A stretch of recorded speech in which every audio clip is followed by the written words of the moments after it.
Yep. It's 6:30, everybody. We'll go ahead and call the meeting to order. We got one individual coming in the door. Give them a second.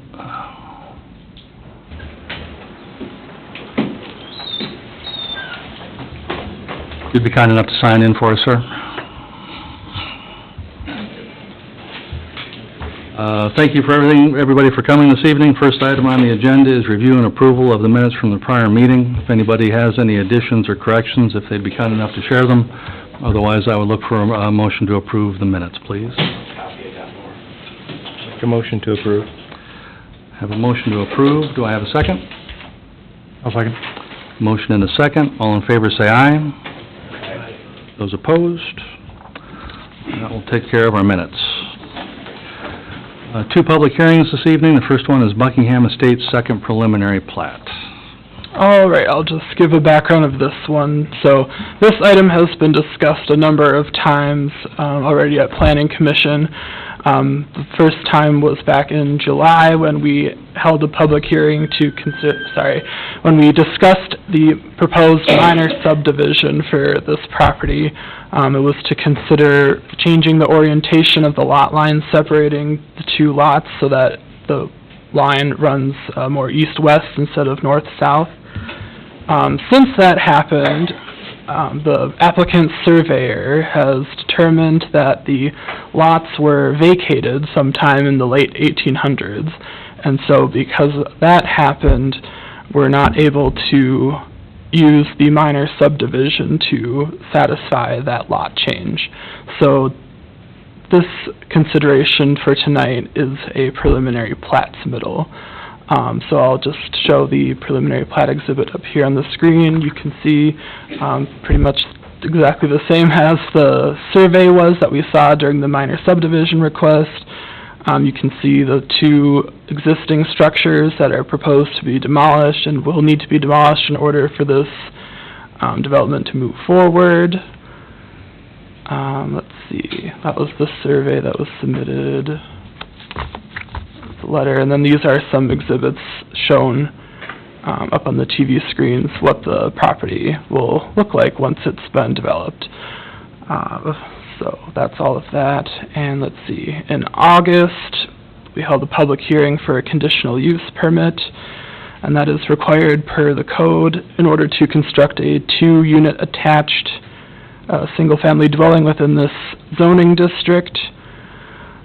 It did go to the city council, however it was tabled in order to present some more information regarding the existing sewer line and some concerns over drainage in the area. Let's see. And then also with the conditional use permit, there was an agreement covering the shared responsibilities between the future homeowners of each of the 2 units. And so we've been working with the applicant here to get that item finalized, considering the changes that have been discussed previously. Let's see. And let's see, with this one, staff are recommending conditional approval of the preliminary plat, and that'll be dependent on approval of the conditional use permit getting approved. Council will have to do that eventually as well. That and then also getting the structures demolished, just the same as conditional for the conditional use permit. So if there's any questions, I can answer them now. One of the comments that was made the last time this was in front of us is that, or there are a lot of feedback from the people that joined the meeting, is that 3rd Avenue Northeast really isn't a full-sized road. It was an alley that was turned into a city road, city street. Right, I believe it was set up. It is a city street, public city street. It's just. If we were to turn that into a private drive, or is that even a possibility to turn that into a private drive that would just feed these 2 future homes? It's really complicated to do that just because of how it's situated here. I'll show it up on the screen. So since it's like an interior lot, we'll call it an interior lot for the sake of this. argument. But, you know, there's folks who have got driveways going out there to that. This is 3rd Avenue. These are the existing structures here. So I just don't see a way to make that work by making a private drive, but also people are going to need to be able to use it to access their garages back here. I don't see that as an option. Was just curious. It was Yeah, a comment sure. made at the end of the meeting. I thought it was worth bringing up just to see what the initial thoughts were. Sure. Does anybody else have any questions? If not, I'll go ahead and open up the public hearing. If anybody has anything they would like to say on the Buckingham Estates second preliminary plat, if they'd be kind enough to come up to the podium, please, and start with your name and address.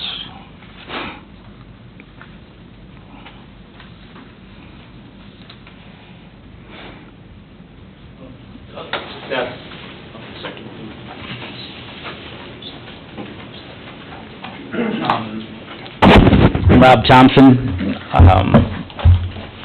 With the conditional permit, wasn't it required that the property, have the house demolished before they would have permission to split the lots? That's correct, right?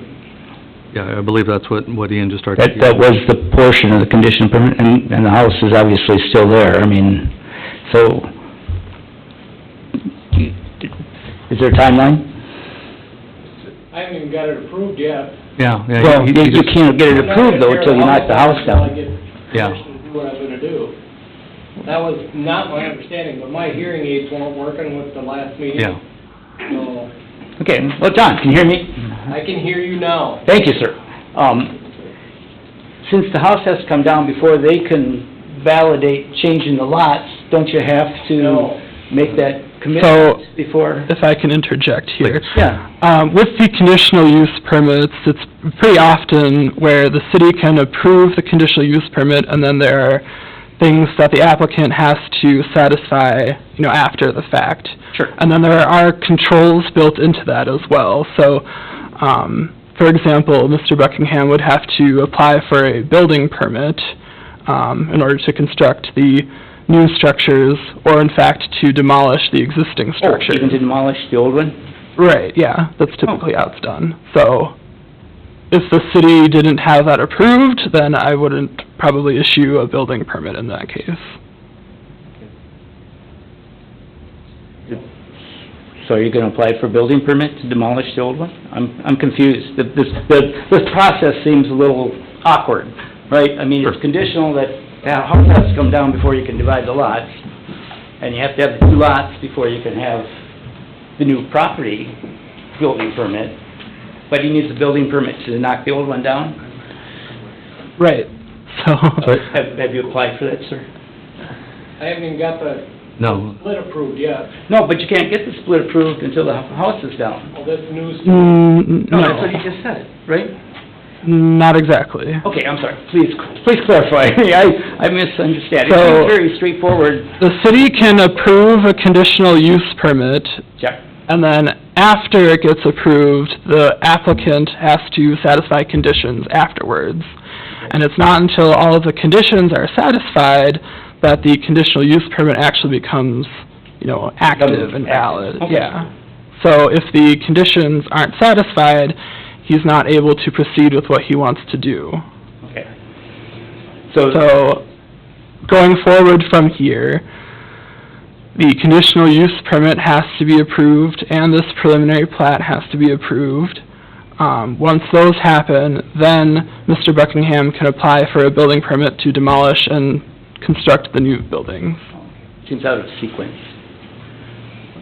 Right, I mean, you're splitting the property and it's going right down the middle of the house, which is, sorry, there we go. The property line, basically right through the kitchen area here on the old house. Right, so that's why the structure would have to be demolished, Yep. and then the split gets recorded. Okay. Yep. I think I understand a little better. Okay, It seems okay, contrapositive. okay, okay, Thank you. okay. Right. So, Please, go forth, John, we would like the house knocked down. Thank you. I appreciate it.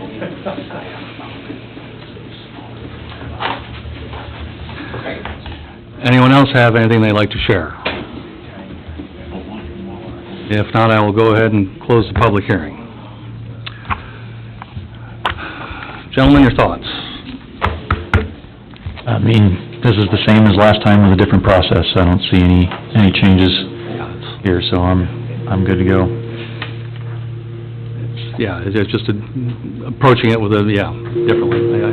There's no real meaningful change. Thoughts or feedback?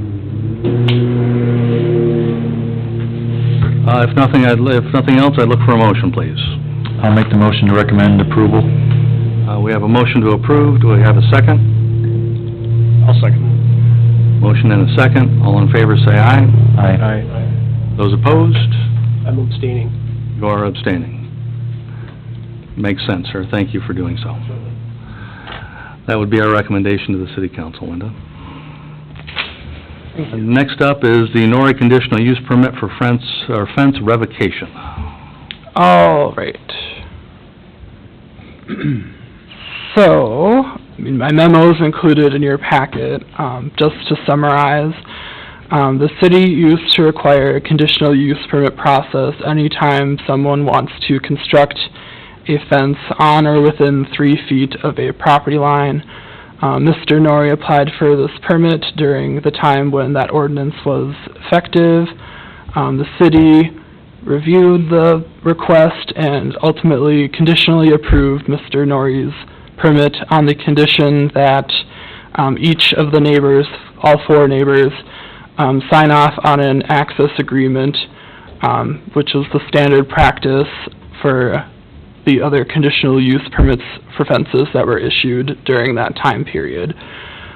Since then, the city has changed its fence ordinance, so it's no longer a conditional use permit process. It's administrative, meaning it's handled by staff and there's no public hearings or approval by council.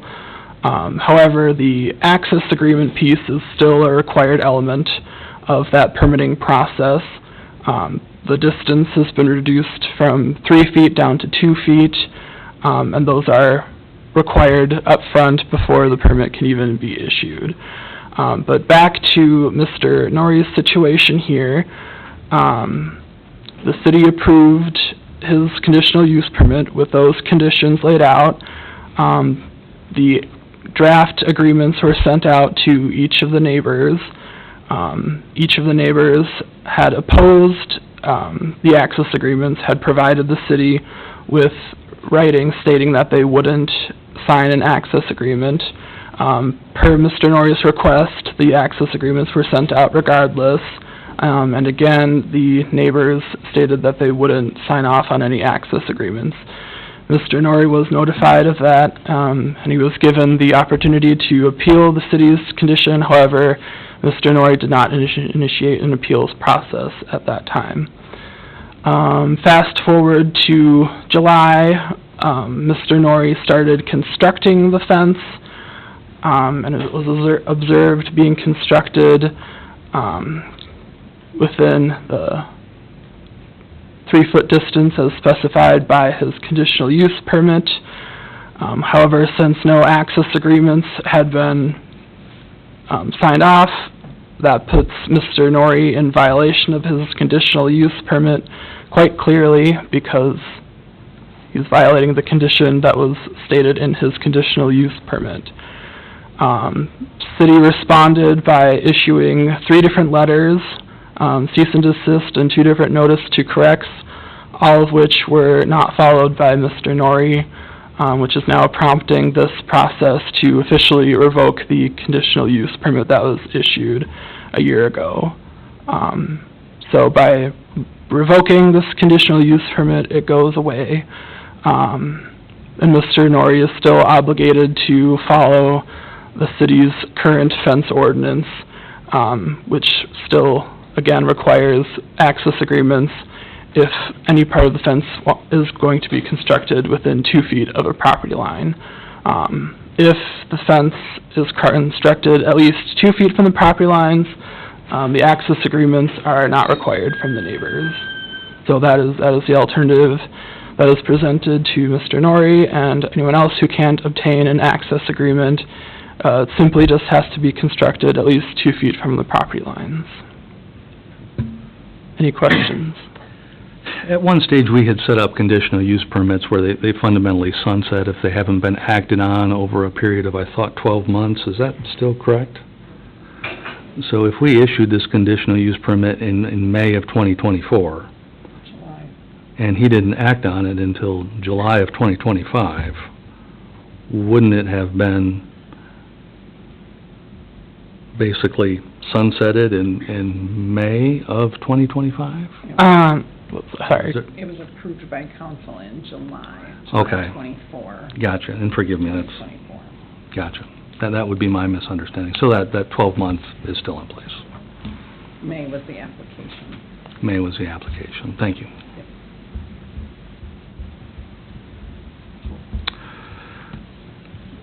Any other questions? No? If not, I'll go ahead and open up the public hearing. If anybody has anything they would like to say on the Nori conditional use permit fence revocation, if they would be kind enough to come up to the podium and start with your name and address again. I'm Eric Nori. I own the property at 505 4th Avenue Northwest. It's been a long run with you guys on this whole fence thing. I've sent about 500 emails and phone calls to all of you, and you know it, and nobody's responded to anything. Haven't responded to any of my requests for variances or exceptions or explanations or whatever. So, I want to just make that on the record. The fence is entirely on our property, inside the boundary line, 2 to 6 inches, okay? We don't need access to the neighbor's property to build or maintain the fence. The neighbors, Steve Johnson, Cody Snow, Jerry Berg, Todd Brusevich, all provided the city letters on 6/5/24 stating they would not enter into any written agreements regarding the fence and/or possible access. That was 5 days before my first hearing with the Planning and Zoning Board, and because of those letters, you guys denied my request. You said, can't do it. The chair of the board here said, we got the letters from the neighbors' opinion rules here, Nori can't do it. Then in an order, you guys tried to follow state law 1599 that says you have to approve or deny my permit, so you thought, well, I gotta approve it, so let's do kind of an approval denial deal. Let's approve it, but deny it. So all the neighbors provided letters saying they would not sign an access agreement on July, well, they all provided that. Then on July 24th, yeah, you guys did, city council did approve my permit on the 24th.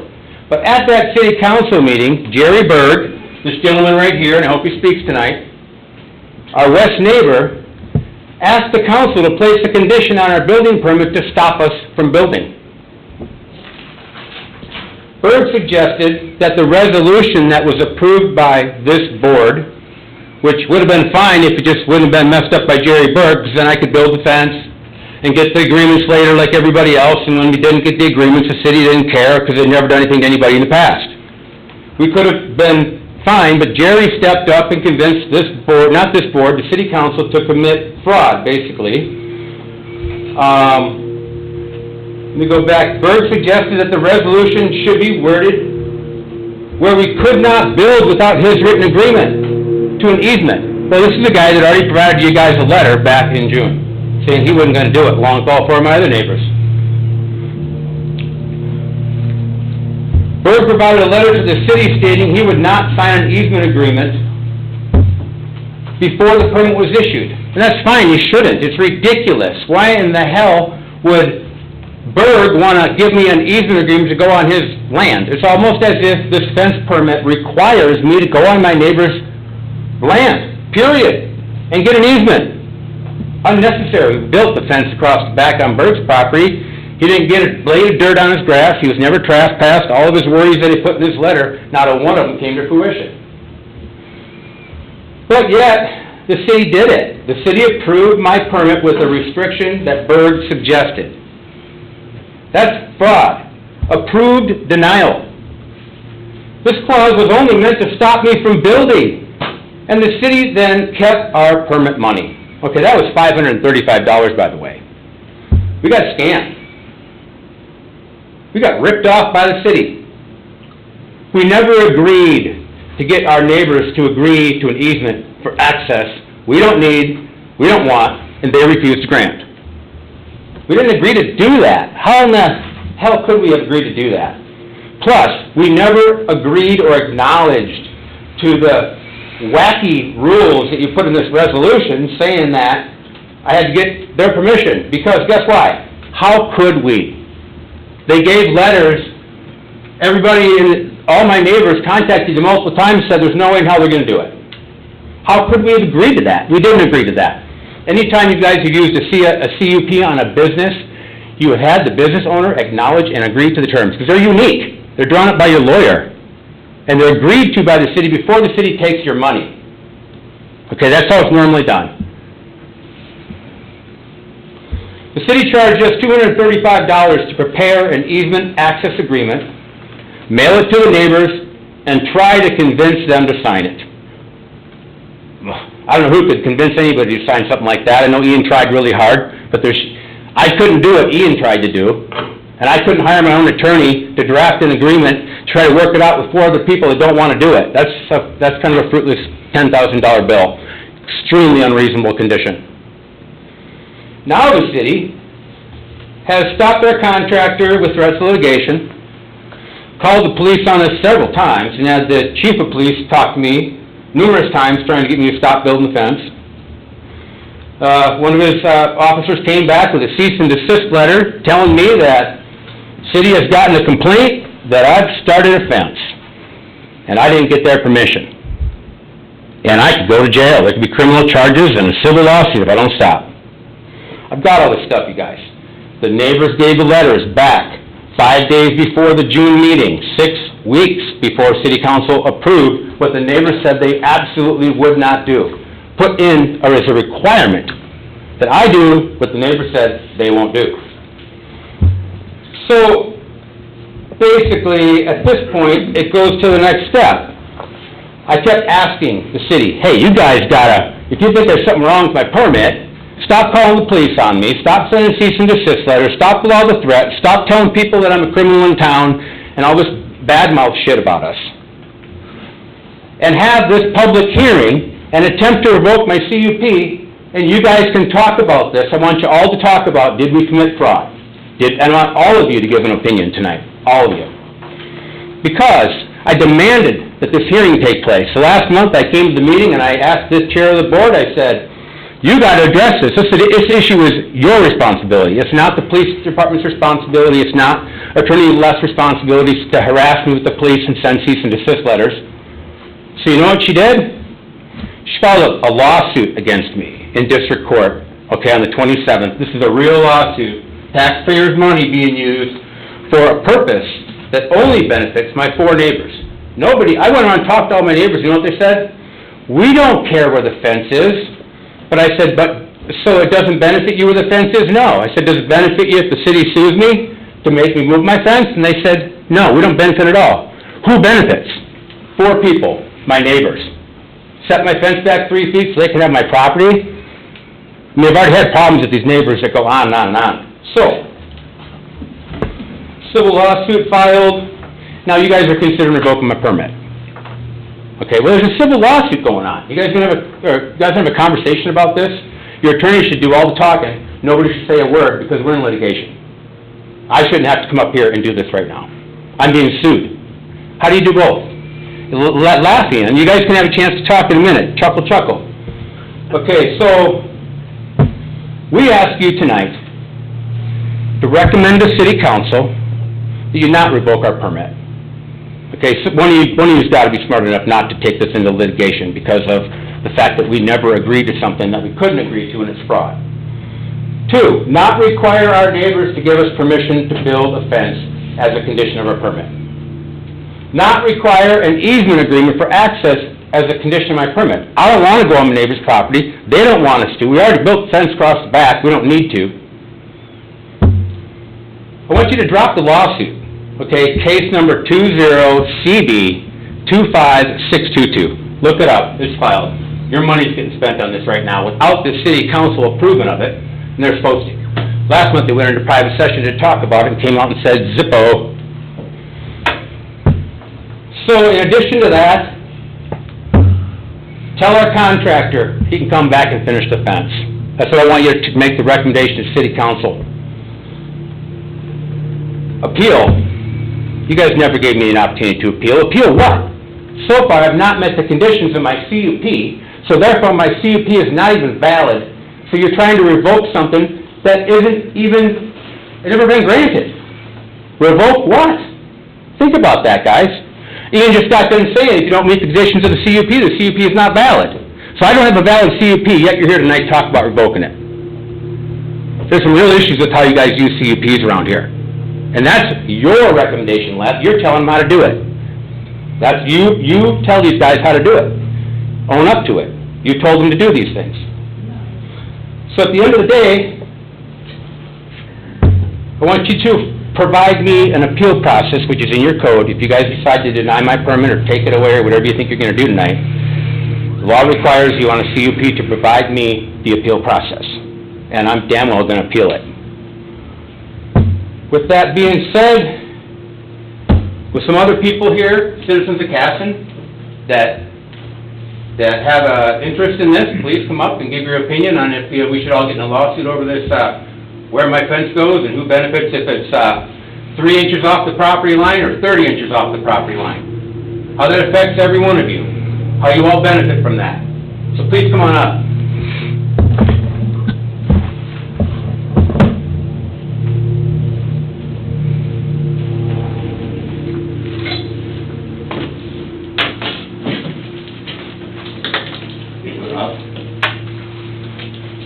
Robert Nance, I live at 604 Fifth Avenue Northwest. I walk my dog every day as part of my therapy that I have to do, because I'm not in very good health. So, and I walk by this beautiful young lady's house every day, and before she moved in, there was a chain link fence, and it was right on the property line. They tore that down, which I thought was pretty cool, because it was green. You don't see green fence as much. And so then I started to talk with her, and she said that she moved here, her son moved her up here because where she was living before was unsafe. I want Casson to be a friendly, safe town. I mean, I can get a vote on that. Everybody's in favor of that, right? But sometimes we do have neighbors that don't like us for some reason. In that case, I think it should be granted that she gets her fence. The neighbor behind her doesn't like her, the neighbor to the side of her doesn't like her. I went to school with Steve Johnson. I don't know what, and I looked at it, and his just butts the corner of it. So, I mean, he really doesn't have a dog in this run. I just see no reason to, and then my tax dollars being paid to sue an 81-year-old elderly woman, I'm not in favor of that at all. So, I don't really have a dog in this run myself. I moved into a house that my neighbor's fence is right on my property line, the back of it is right on my property line, the neighbor next to me, on the other side, on the north side, it's right on my property line. We don't have a problem. Maybe they're all grandfathered in, it's the way it was, and I see the white fence, I think it just makes that part of the little block even more attractive. So I don't know why we're denying this to an 81-year-old lady. That's all I got to say.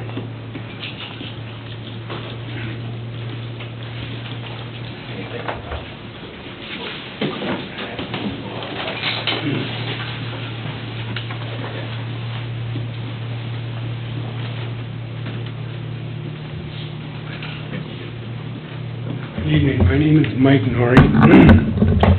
I'm Eric's dad. and Betty is Eric's mom.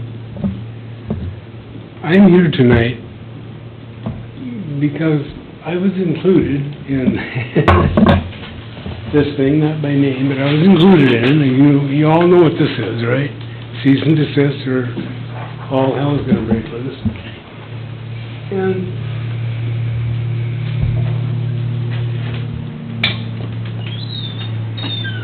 was involved in the construction of the fence located at 505 4th Avenue. Because this document ordered me to cease work on the fence, I feel like I do have some skin in this game, and its family. And just for the record, I have children and grandchildren who've lived in this town. I mean, my history goes back when I was this big, coming to this town for family reunions. I just happen to live in Rochester right now. Anyway, I have some questions for you. The Apex vinyl fence is covered by a lifetime transferable warranty. Also, the workmanship is transferable and can be entirely maintained from inside the builder's property. Nobody has to touch a thing outside of it. It's not gonna break. If it does break, the company will come and fix it, but they don't have to go on anyone's land. No one has to go on anyone's land to construct this thing the way it's going up, or fix it later. They just don't have to. That having been said, I'm just an outsider looking in. Can somebody explain to me what is going on here? It makes no sense. Have the people who have sent in the letters stated a reason for their objection? I don't know, I didn't see the letters. But it would be interesting to know if they did, or they just flat out said no because they could. I'm asking you, the board, not to revoke this permit. Keep this going, give it a chance to settle out. And like somebody said a long time ago, fences do make good neighbors. Thank you for your time.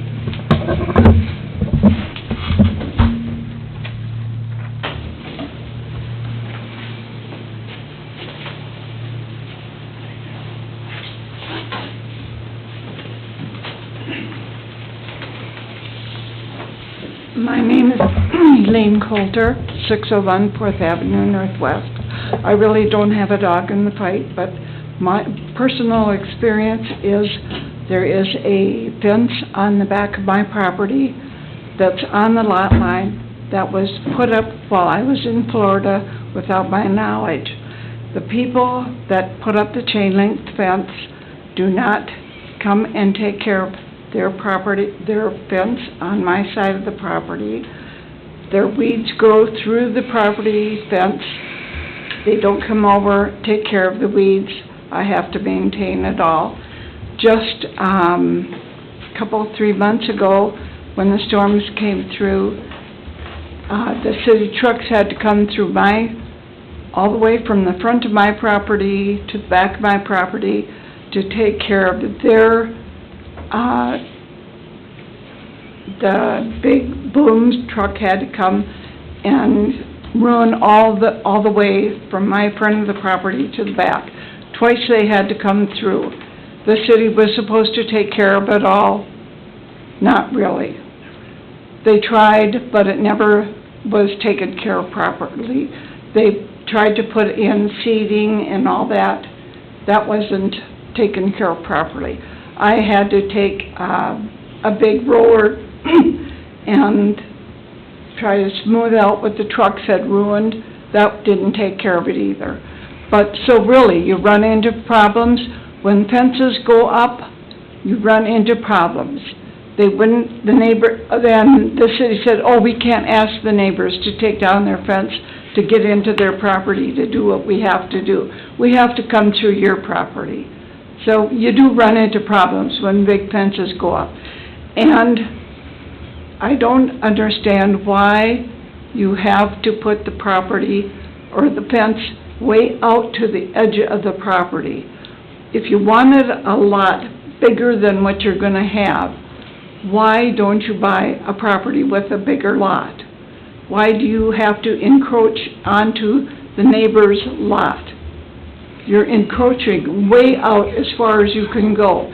You know there is the rules and regulations of the city's properties where you can build fences. Why do you always have to stretch the limits? That's my feeling. Thank you for listening.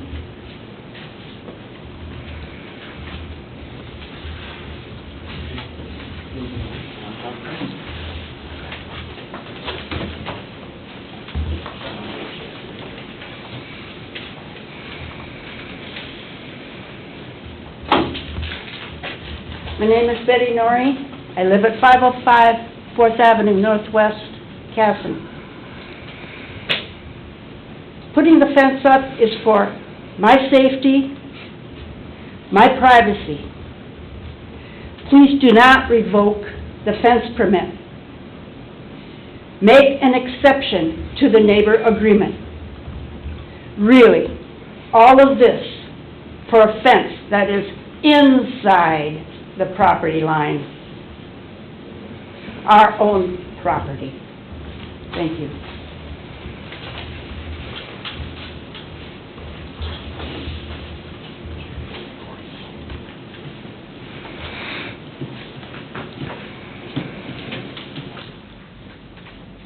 Anyone else have anything they'd like to share?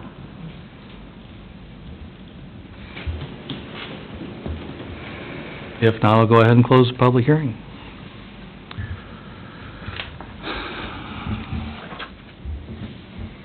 Gentlemen, your thoughts? Yeah, I'll say a few things. I guess first of all, I wish there were this many people here when we had our fence ordinance discussion about a year ago. Yeah. Unfortunately, until an issue arises, people don't really have an opinion, I guess. That being said, our ordinance is always subject to be changed again if we get enough public comment. But as of today, the ordinance says 2 feet to the property line, or you need an access agreement. So, with that being said, the applicant feels that his conditions are impossible to meet. There's no reason to maintain the CUP. I'm not inclined to disagree with you, but given how this has evolved over the last, I think, 12 months or so, just because we eliminate the conditional use permit, you don't really need one to build a fence going forward. It doesn't really change the circumstances by which one could go forward to put a fence up.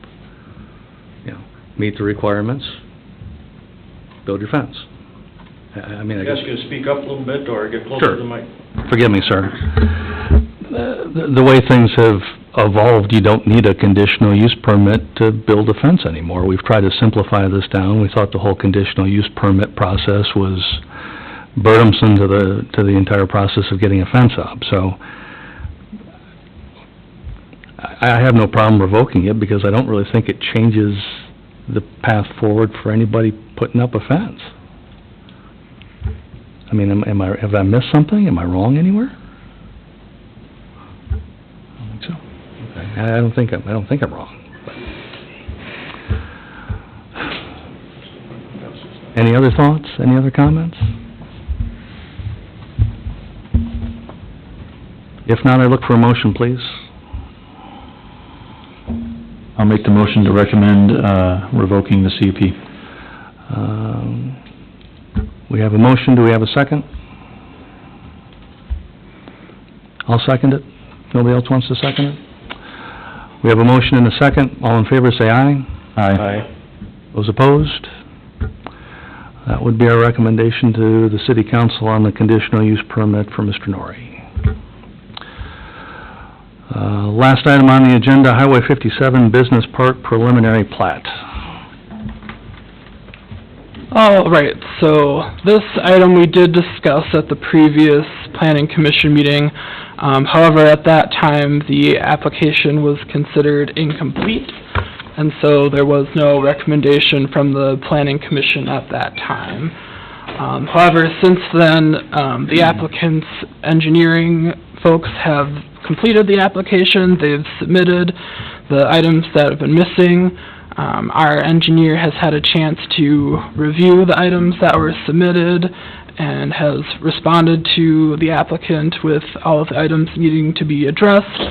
And even just this afternoon, the applicant has responded with even more things. So, as far as this one goes, staff are recommending approval under the condition just that any of those final items do get reviewed to the satisfaction of the city engineer. Let's see. And I would continue having that condition in there, considering we just got more items this afternoon.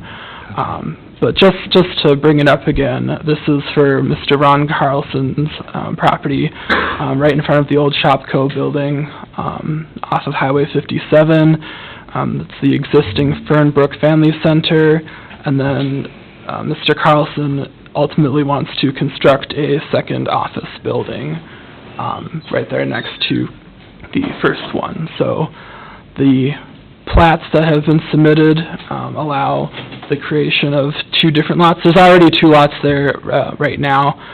It's just that it's a bit of a funky situation where you have a property line going through the middle of the existing building, and so really this preliminary plat process just corrects that issue and allows this development to go forward. So you can see this is the exhibit here showing what the development would look like once it's completed. And let's see, oh yeah, and this is just some of the items that the applicant's engineering folks submitted and then our engineer reviewed, so just included in the packet for you. Are there any questions? Forgive my poor memory, we don't do a public hearing on a preliminary plat, do we? This is just for us? We do a public hearing, we just did the public hearing for this one at the previous meeting, so... Not necessary. Yep.